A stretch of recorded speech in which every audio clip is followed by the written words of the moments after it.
Hello everyone, welcome back. In this video, I will show you how to use Kaspa Wallet.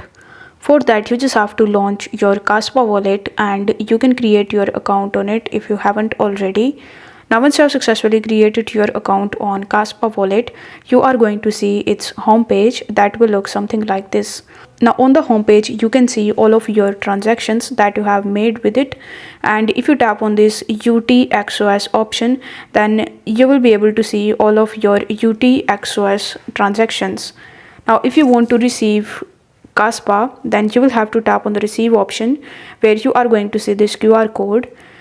You can even copy the Kaspa address in the top. For that, you will have to tap on this copy tab in the top right hand corner of the screen in order to copy it. If you want to share your Kaspa address with your friends or family members, then you need to tap on the share address option, and then you just have to select the social media application with the help of which you are going to share your address. Over here, you can even enter the amount of Kaspa that you want to receive, and you can share the link in order to receive that. If you want to send Kaspa from Caspian Wallet, then you will have to tap on the send button in the bottom, and then you will be shown this type of pop-up in front of you.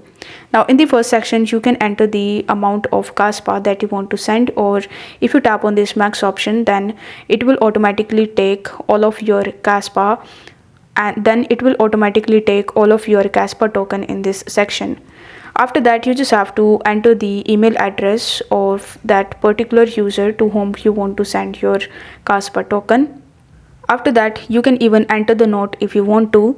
If you want to do it by scanning a QR code, then you can tap on this scan QR code option, and then a window will open in front of you where you just have to scan the QR code in order to send your Kaspa token from Caspian Wallet. Over here on the home page, you are going to see this gear icon as well. So if you tap on this gear icon, then you will be landed on this page where you can select or change your currency, your language. You can change the theme as well. You can change the security, and as well as you can select the network as well. Here you will also be able to see a bunch of different manage options. So you can use any of the options and you can customize the wallet as per your convenience. So this is how you can easily use Kaspa Wallet. If the video was helpful, then don't forget to like the video and subscribe to the channel. Thank you so much for watching.